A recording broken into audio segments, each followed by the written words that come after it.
বাংলাদেশের টেকনাফ থেকে তেতুলিয়া, রূপসা থেকে পাথুরিয়া, সুন্দরবন থেকে বান্দরবান ৫৬,০০০ বর্গ মাইলের ভিতরে এই স্বাধীনতার ৫৩ বছর পর পর্যন্ত আপনারা লক্ষ্য করে দেখেছেন বাংলার যুবকেরা যারা ইন্দু কিশোরের গানের পাগল ছিল, মমতাজ ম্যাডামের গানের পাগল ছিল, নায়িকা গায়িকাদের পাগল ছিল, ওই সমস্ত যুবকেরা এখন গান বাজনা বাদ দিয়া আল্লাহর কোরআনের মাহফিল করার জন্য জায়গায় জায়গায় উলামায়ে কেরামদেরকে নিয়ে তারা তাফসীরের মাহফিলের আয়োজন করে তারা প্রমাণ করে দিয়েছে বাংলাদেশ ইসলামের দেশ, কোরআনের দেশ।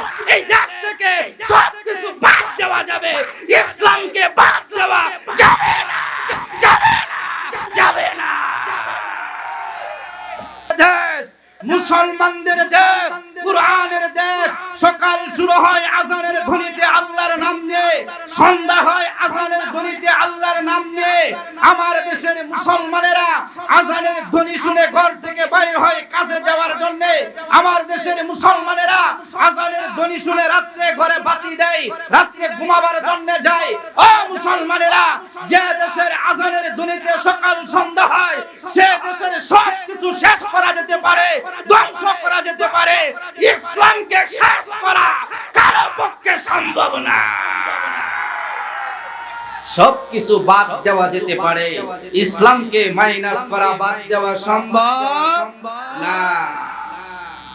মুসলমানেরা, আমি আপনাদেরকে শুধুমাত্র এই মেসেজটা দিতে চাই, আপনার আমার নবী মুহাম্মদুর রাসূলুল্লাহ সাল্লাল্লাহু আলাইহি ওয়াসাল্লাম যখন দুনিয়ায় আগমন করেছেন, আগমন করার পরে 40 বছর পর্যন্ত তিনি আল আমিন, সবাই তিনাকে ভালোবাসেন, মুহাব্বত করেন, রাস্তা দিয়ে চলার সময় আদর করেন, আপ্যায়ন করেন।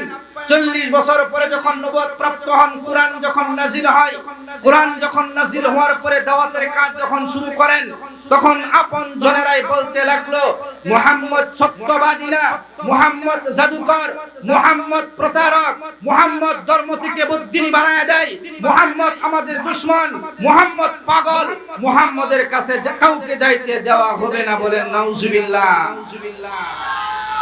যে মুহাম্মদ সাল্লাল্লাহু আলাইহি ইসলামকে আল আমিন বলেছে, সবাই ভালোবেসেছে, মুহাব্বত করেছে, কোরআনুল কারীমের দাওয়াত দেওয়ার পরে একই ব্যক্তি পাগল হয়ে যায়, তাহলে বুঝা গেল পাগল ব্যক্তি নন, ব্যক্তির কাজের কারণে তাকে পাগল হিসাবে আখ্যায়িত করেছে। মুসলমানেরা, এই সমাজেও দেখবেন যারা হক কথা বলবে, কোরআনের কথা বলবে, ইসলামের কথা বলবে, হারামের বিপক্ষে কথা বলবে, অশ্লীলতার বিপক্ষে কথা বলবে, জাহান্নাম থেকে বাঁচাবার চেষ্টা করবে, জান্নাতে নেওয়ার চেষ্টা করবে, তাদের উপর হামলা হয়, মামলা হয়, জেলে নেওয়া হয়, তাদেরকে সমাজের মধ্যে খারাপ চোখে দেখার চেষ্টা করা হয়। কিন্তু তারা জানে না আল্লাহর কোরআন বলেছে যারা কোরআনের পক্ষে থাকবে, ইসলামের পক্ষে থাকবে, তাদেরকে ধ্বংস করার ক্ষমতা পৃথিবীর কারোর হবে না, হবে না, হবে না। ও মুসলমানেরা, ও মুসলমানেরা, সে কোরআন আমাদের কাছে আসে না? না, আওয়াজ দিয়ে বলেন আসে না? যাদের কাছে কোরআন থাকে তাদের দাম আসে না? নাই।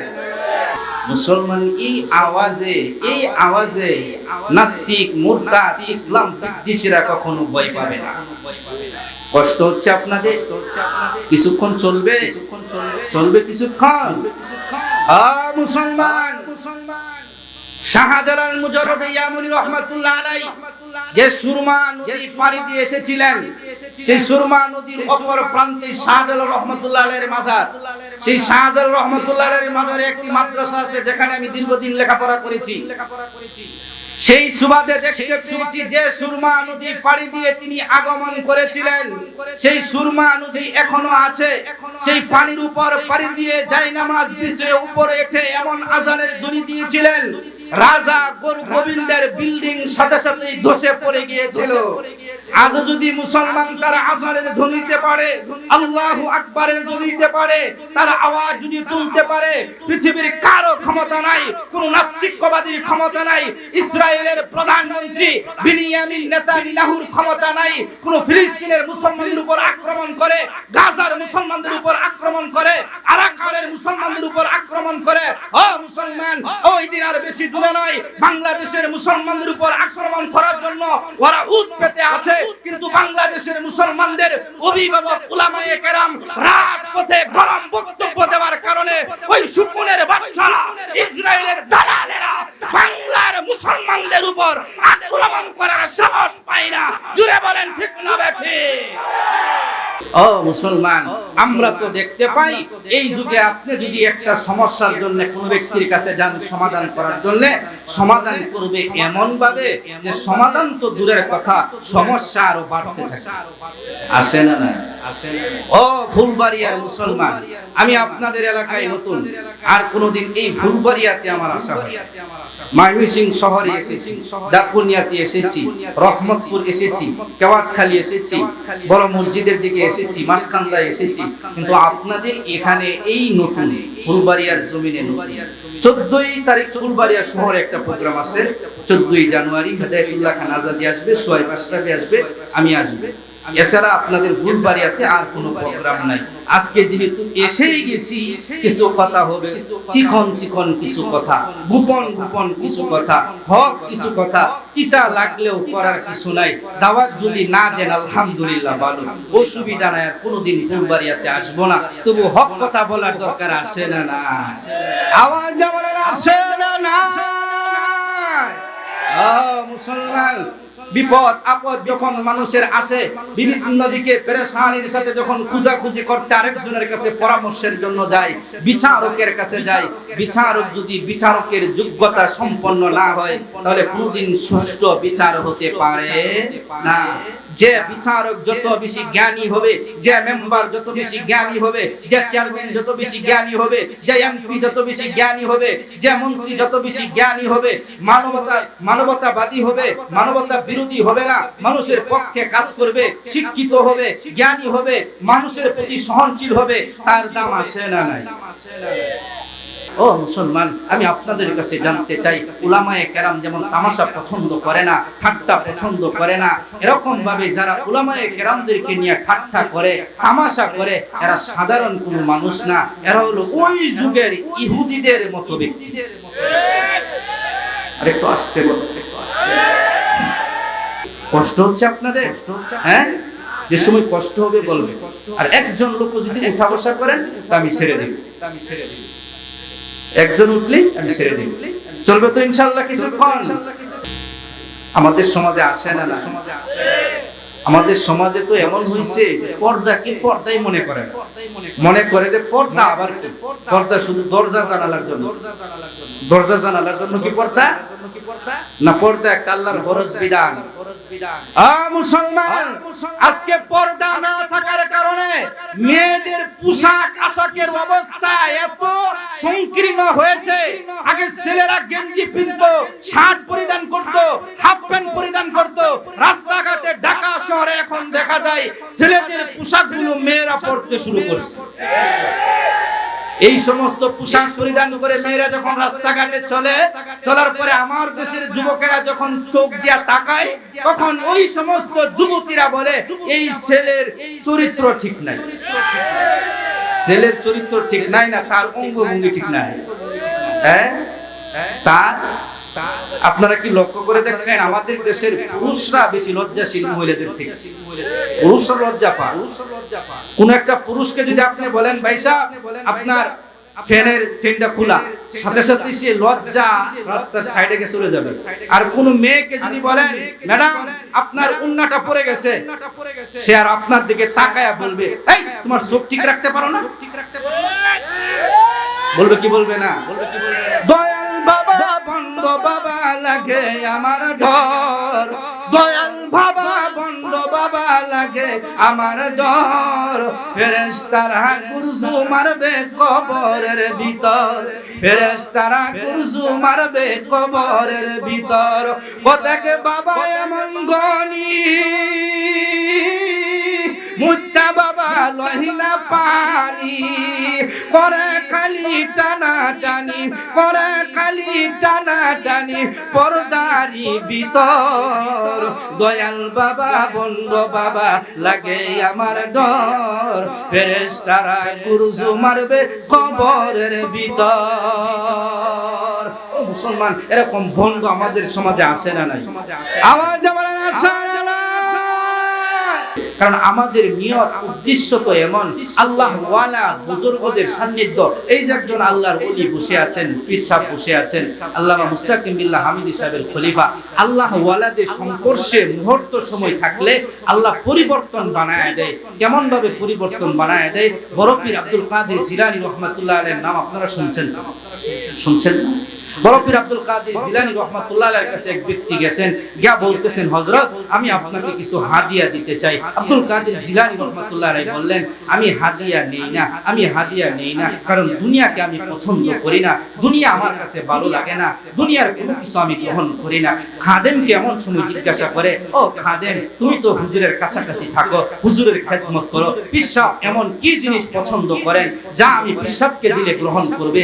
এমন সময় খাদেম বলেন, সব সময় পায়ের নিচের জিনিস পছন্দ করে, তুমি যদি পীর সাহেবকে দিতে চাও তাহলে এক জোড়া জুতা দিতে পারো।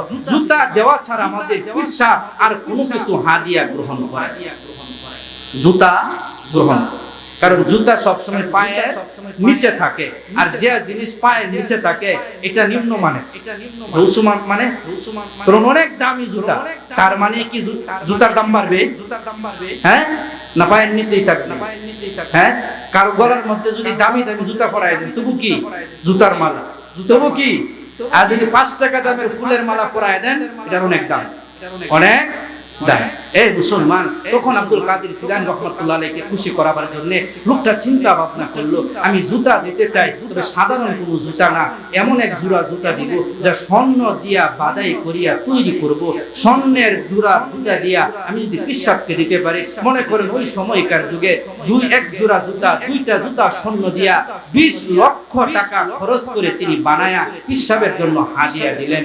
যে মুসিদারা বানালেন, যে স্বর্ণাকার দিয়া বানালেন, ওই স্বর্ণাকারের মুসি চিন্তা ভাবনা করলো, আরে 20 লক্ষ টাকা দামের জুতা এক রাত্রে যদি চুরি করতে পারি তাহলে আমি আর গরিব থাকবো না। কি বলো? কাকে হাদিয়াটা দেয় জানার দরকার। শুনতে পাইলো বড় পীর আব্দুল কাদের জিলানীকে দিয়েছে।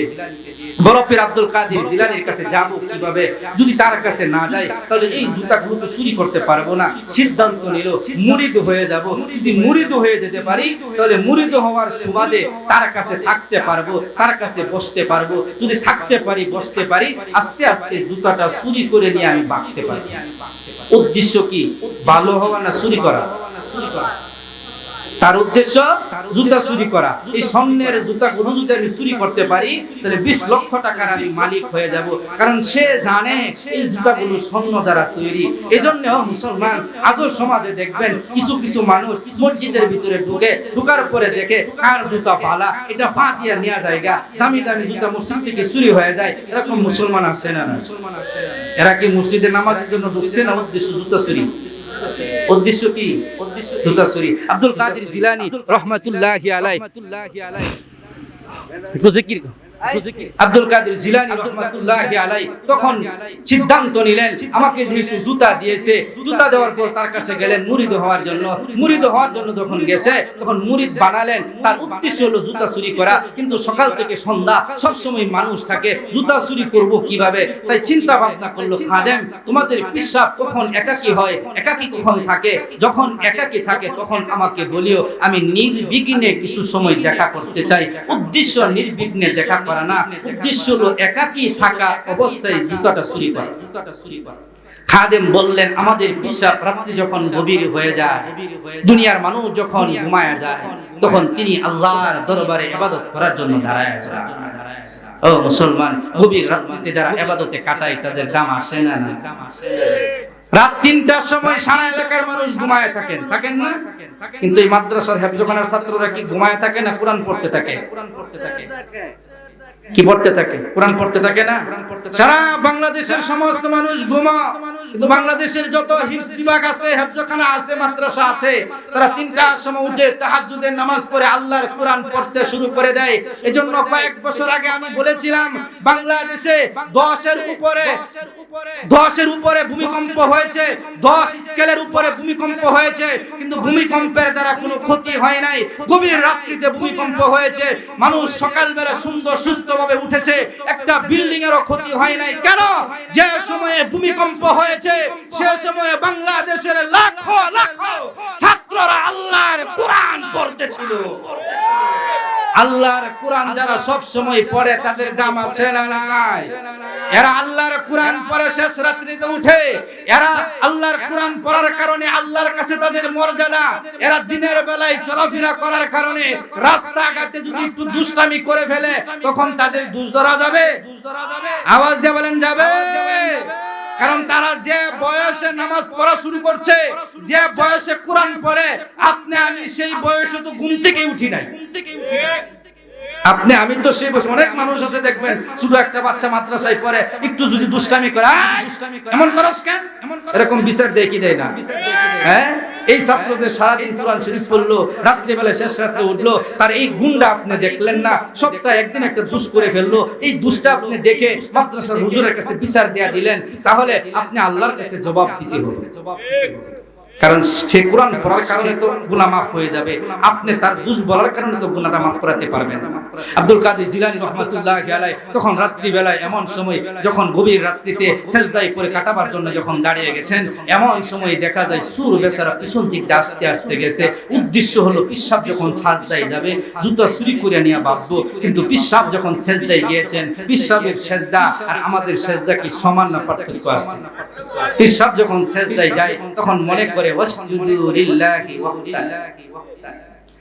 মুসলমান ভাইরা, হযরত আবু রায়হানা রাদিয়াল্লাহু তাআলা আনহা নামাজের মধ্যে দাঁড়ায় গেছেন। বিবি ডাক দিয়ে বলে, স্বামী হে, দীর্ঘদিন পরে যুদ্ধের কাজ সম্পন্ন করে এসেছেন, আর যুদ্ধের কাজ সম্পন্ন করে ঘরের ভিতরে না ঢুকে আপনি নামাজে দাঁড়ায় গেলেন। আবু রায়হানা বললেন, বিবি রে, আমি এতক্ষণ পর্যন্ত ঘরের ভিতরে ঢুকতে পারবো না ততক্ষণ পর্যন্ত 2 রাকাত নামাজ আদায় না করব। আমি আমার রাসূলকে দেখেছি সফর থেকে আসার পরে 2 রাকাত নামাজ পড়েছেন। আমিও আমার রাসূলের আশিক, আমি আমার রাসূলের সুন্নাত ছাড়া কিছুই মানি না। ও মুসলমান, যার মধ্যে যত বেশি সুন্নাত থাকবে সে আল্লাহর কাছে তত বেশি দামি হয়ে যাবে। যার মধ্যে সুন্নাত যত বেশি কম থাকবে সে আল্লাহর থেকে তত বেশি দূরে থাকবে। হযরতে আবু রায়হানা 2 রাকাত নামাজ পড়ার জন্য দাঁড়ায় গেছেন। বিবি অপেক্ষমান, সন্তানরা অপেক্ষমান। দীর্ঘদিন পরে আব্বা এসেছে, দীর্ঘদিন পরে স্বামী এসেছে, যুদ্ধের কাজ শেষ করে গাজী হয়ে ফিরে এসেছে। শহীদ হয়ে যদি যেত জীবনে আর কোনোদিন দেখা হতো না, যেহেতু ফিরে এমন সময় যখন তিনি বাসুলটা আল্লাহর রাস্তায় দিয়া দিলেন, আমানত রাখলেন, মনে আসেনি? আল্লাহর কাছে আমানত রাখলেন, বাড়িতে চলে আসলেন। আসার পরে দুনিয়া থেকে বিদায় হয়ে গেলেন। এমন সময় শুধুমাত্র একটি বাচ্চা, ওই বাচ্চা যখন আস্তে আস্তে বড় হতে লাগলো, মায়ের বাধ্যগত সন্তান হয়ে গেল। ও মুসলমান, মায়ের বাধ্যগত সন্তান হইলে কেমন পুরস্কার পাওয়া যায়, আল্লাহর কাছে আমানত রাখলে কেমন পুরস্কার পাওয়া যায়, এই আলোচনা করে আমি আমার বক্তব্য শেষ করে দিব। আল্লাহ পাক রব্বুল আলামিন এই সূরাতুল বাকারার 66 আয়াত থেকে নিয়ে 73 নম্বর আয়াতের ভিতরে মানুষদের শিক্ষার জন্য জানিয়েছেন। ছেলে যখন আস্তে আস্তে বড় হতে লাগলো, বড় হতে হতে যখন ছেলেটা যুবক বয়সের হয়ে গেল, সারা দিন বাবার মতো কাঠুরিয়ার কাজ করে, রাত্রি যখন হয়ে যায় নামাজের মধ্যে দাঁড়ায় যায়। মাস শেষ হলে যখন টাকা পায় ওই টাকাগুলো 3 ভাগে ভাগ করে, 1 ভাগ নিজের জন্য রাখে, আরেক ভাগ আল্লাহর রাস্তায় দান করে দেয়, আরেক ভাগ নিজের মায়ের হাতের মধ্যে দেয়া দেয়। ও মুসলমান, এই পৃথিবীতে সবচেয়ে বেশি কষ্ট করেন যিনি, তিনি হলেন জনম দুঃখিনী মা। আল্লাহ রাসূল বলেন, হুমা জান্নাতুকা ওয়া নারু, ও আমার উম্মতেরা শুনো, এই পৃথিবীতে তোমার মা তোমার বাবা তোমার জন্য জান্নাত তোমার জন্য জাহান্নাম। মায়ের সাথে ভালোবাসা রাখবে যারা আল্লাহ তাআলার ভালোবাসা পাবে তারা, বাবার সাথে ভালোবাসা রাখবে যারা আল্লাহর সাথে ভালোবাসা থাকবে তারা, মা বাবাকে খুশি করবে যারা আল্লাহ পাকের জান্নাতে যাবে তারা। ও মুসলমান, একজন প্রফেসর আমাকে প্রশ্ন করেছিল, হুজুর আপনারা কি জানেন আল্লাহ রাসূল কেন মায়ের অধিকারের কথা 3 বার বলেছেন আর বাবার অধিকারের কথা 1 বার বলেছেন?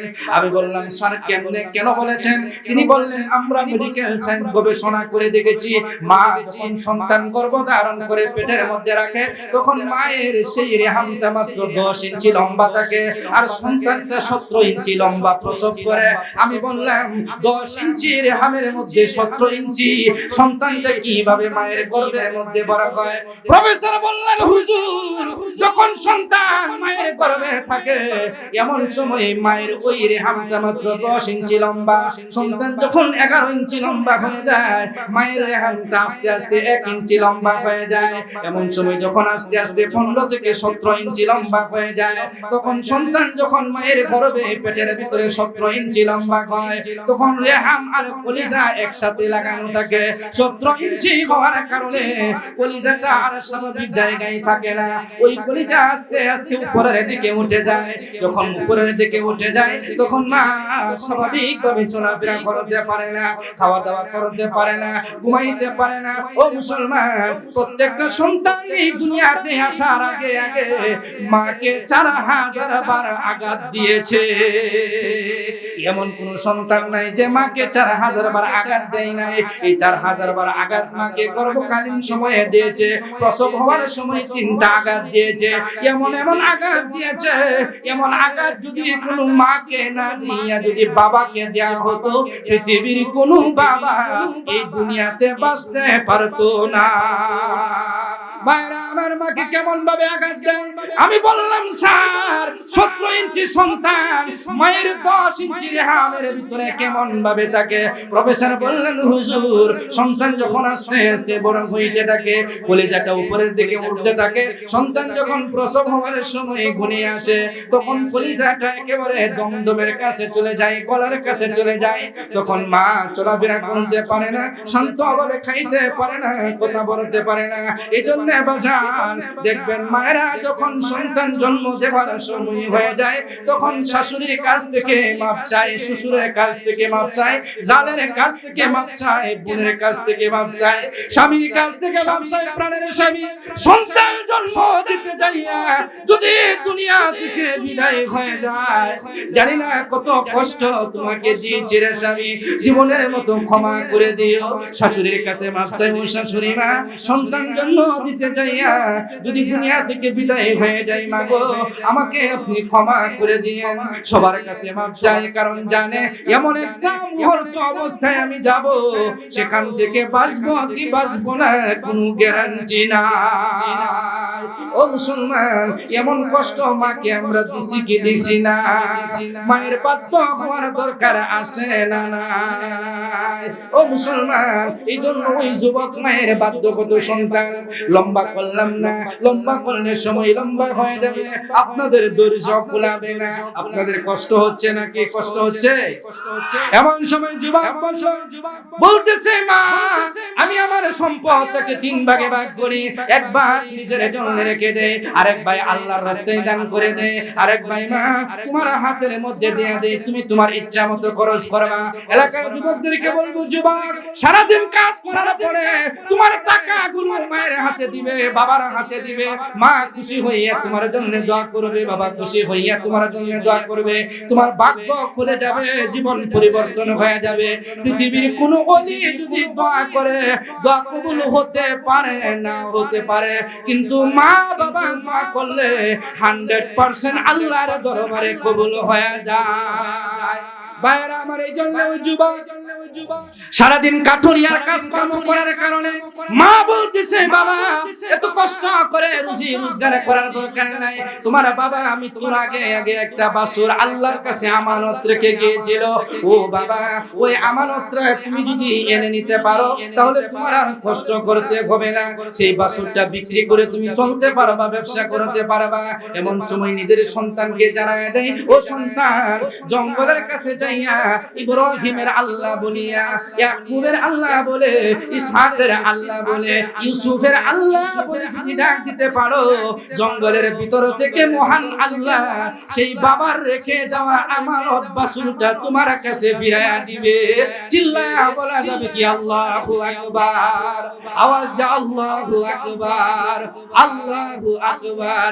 ও মুসলমান, মনে রাখতে হবে আল্লাহ এখন আসে না নাই, লড়াইয়ের ওই ময়দানেতে যেতে তোমাকে হবে, প্রয়োজনে সব রক্তটুকু জমিনে ঢেলে দিবে, তবু তোমায় লড়তেই হবে, তবু তোমায় লড়তেই হবে, মানিবে না পরাজয়। বিপ্লব মানে জীবন দেয়া বসে থাকা নয়, সে কোনোদিন আসবে না রে কর যদি ভয়।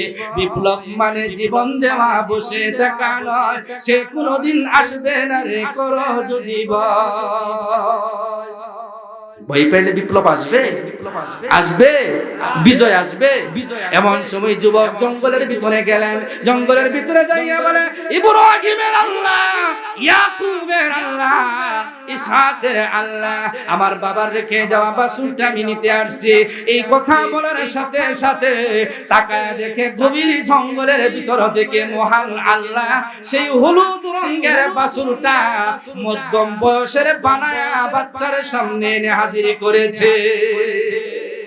এই যে ছোট বাছুর আল্লাহর কাছে আমানত রাখছিল, এই ছোট বাছুরকে আল্লাহ জঙ্গলের ভিতর বড় বানায়া বানায়া বানায়া বানায়া ওই যুবকের কাছে এনে হাজির করছে। সুবহানাল্লাহ বলবেন না? জঙ্গলের ভিতরে রাখছে আল্লাহ সেটাকে বড় করছে। এজন্য আমরা যদি 5 টাকা 10 টাকা দান করি, এই দানগুলোকে বড় করবেন কে?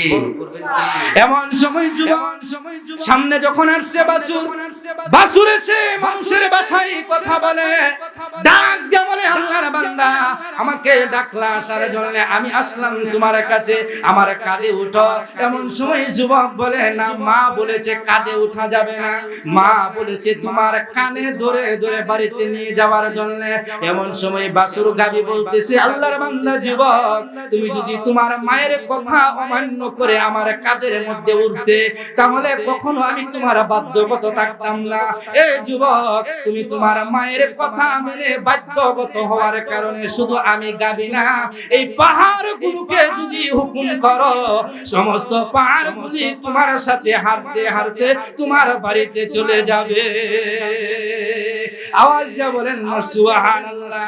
ও মুসলমান, মায়ের বাধ্য হওয়ার কারণে বাছুর কথা বলতেছে, বাছুর কথা বলে বলে যখন তার কাছে যায়, আস্তে আস্তে যখন বাড়িতে গেছে, মা পরামর্শ দিয়েছে, যুবক ও আমার সন্তান, এই বাছুরটা তুমি বাজারে নিয়ে বিক্রি করে দাও, 10 দিরহাম চাইবা। তাফসীরের কিতাবের মধ্যে 3 দিরহামের কথাও এসেছে, 6 দিরহামের কথাও এসেছে, 10 দিরহামের কথাও এসেছে। তদানীন্তন সময়ে বাছুরের দাম ছিল 3 দিরহাম। মনে করেন 3 দিরহাম চাইবা, বলবা এটার দাম হলো 3 দিরহাম, শর্ত হলো আমি মায়ের অনুমতি ছাড়া তুমি এটা বিক্রি করতে পারবা না।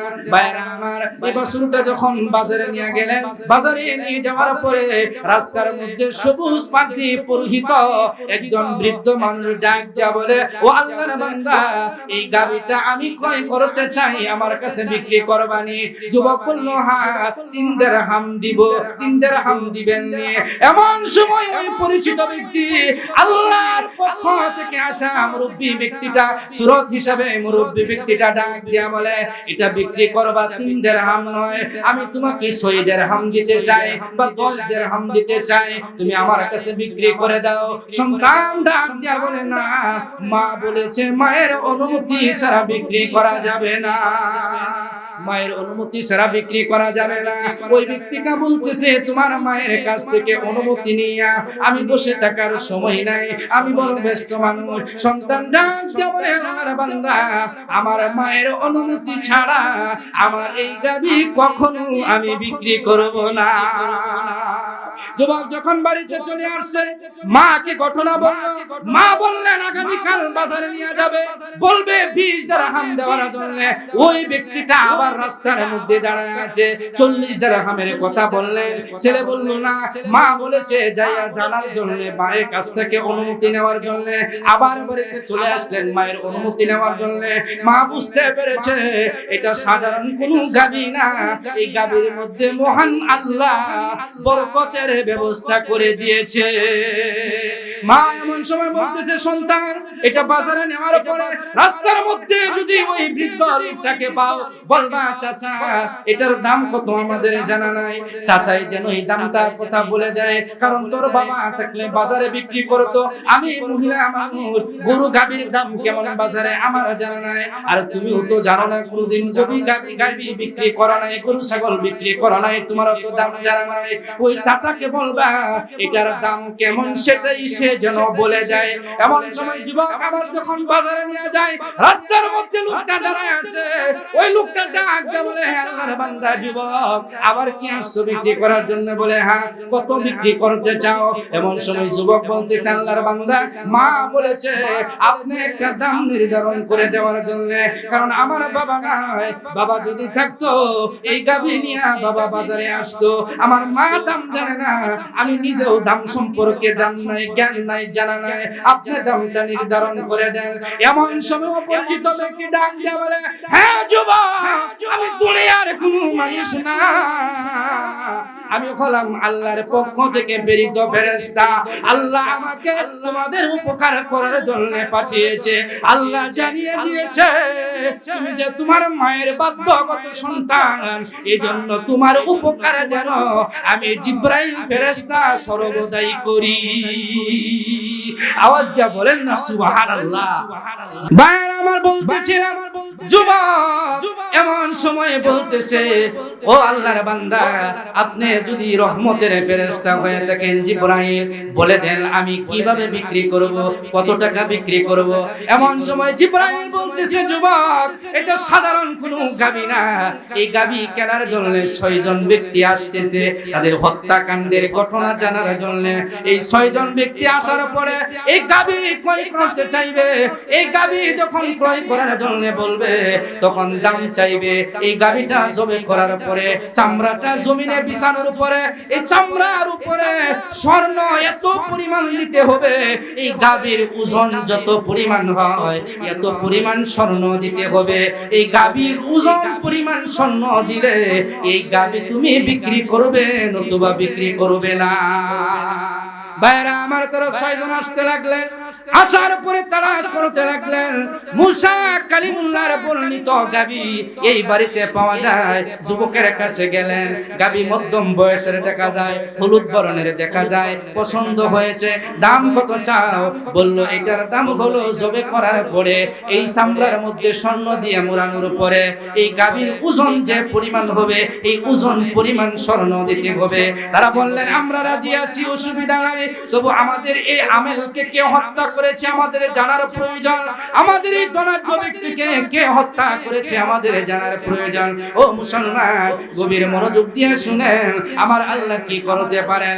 এমন ভাবে তারা রাজি হয়ে যায়। রাজি হয়ে যাওয়ার পরে গাভীকে ক্রয় করে যখন তারা জবে করলেন, জবে করার পরে গোশতটা টুকরা বাহির করে যখন আমেলের শরীরের মধ্যে ছিড়ায়া দিলেন, ছড়ায়া দিলেন, নিক্ষেপ করলেন। ওয়া ইযা কাতালতুম নাফসান ফাদারাতুম ফিহা আল্লাহু মুখরিজুম মা কুনতুম তাকতুমুন। যখন এই গোশতের টুকরাটা ছড়ায়া দিলেন সাথে সাথে আমেল জীবিত হয়ে যায়। ভাইরা আমার আমেল জীবিত হয়ে যায়। আমেল জীবিত হইয়া ডাক দিয়া বলে ও আমার লোকেরা তোমরা হত্যাকাণ্ড জানার জন্য এসেছো। তোমাদের সামনে যে ছেলেটা এসেছে আমার বাতিজা, এই বাতিজাই আমাকে হত্যা করেছে আমার সম্পদগুলো আত্মসাৎ করার জন্য। ও মুসলমান, যে হত্যাকাণ্ডের তদন্ত জানার জন্য আসছে, হত্যাকাণ্ডে কে করেছে এটা জানার জন্য যে আসছে, সেই মূলত হত্যাকাণ্ড ঘটায়ছে। তাহলে বোঝা গেল সে তদন্তের মধ্যে আসলো কেন, বিচার চাইতে আসলো কেন? কারণ হলো আমি যদি সামনে সামনে থাকি, আমি নিজেই যদি বিচার চাই বলি, আমি নিজেই যদি হত্যাকাণ্ডের তদন্তের মধ্যে থাকি, তাহলে আমার নাম প্রকাশ হবে না। ও মুসলমান, এই দেখবেন বাজারে পকেট কাটতে যে ধরা পড়ে গেছে, লোকেরা যখন পকেট চোরার পিছনে চুর চুর বলে চিল্লায়, তখন পকেট চোরা নিজেকে বাঁচাবার জন্য নিজেও বলে চুর চুর চুর। এর অর্থ হলো সে নিজে যে চোর এটা যেন প্রকাশ না পায়। এজন্য সারা দেশে দেখবেন জঙ্গি জঙ্গি জঙ্গি বলে, জঙ্গি জঙ্গি বলে, যে ইমাম জঙ্গি, আলেম জঙ্গি, ওই দেশ এই দেশ জঙ্গি। এর কারণ হলো যারা আলেমদেরকে ইমামদেরকে জঙ্গি বলে বুঝাতে চায় আলেম ইমাম জঙ্গি না, যারা জঙ্গি বলে তারাই জঙ্গি। ও মুসলমানেরা, এই আমেলের হত্যাকারী হয়ে তদন্তের নামে তারা যেমন বিচার চাইতে এসেছিল, আমার দেশেও দেখা যায় যারা এই দুর্নীতির সাথে জড়িত থাকে, কোরআন বিরোধীর সাথে জড়িত থাকে, এরাই আলেম উলামাদেরকে কষ্ট দেওয়ার জন্য জঙ্গি জঙ্গি স্লোগান দেয়। জুড়ে বলেন ঠিক না বেঠি? আল্লাহ আমাদের সবাইকে আমল করার তৌফিক দান করুন। নাসরুম মিনাল্লাহি ওয়া ফাতহুন কারীব ওয়া বাশশিরিল মুমিনিন। আমি আপনাদের কাছে ভালোবাসা চেয়ে, দোয়া চেয়ে বিদায় নিচ্ছি। কষ্ট পাইলে আপনারা ক্ষমা করে দিবেন।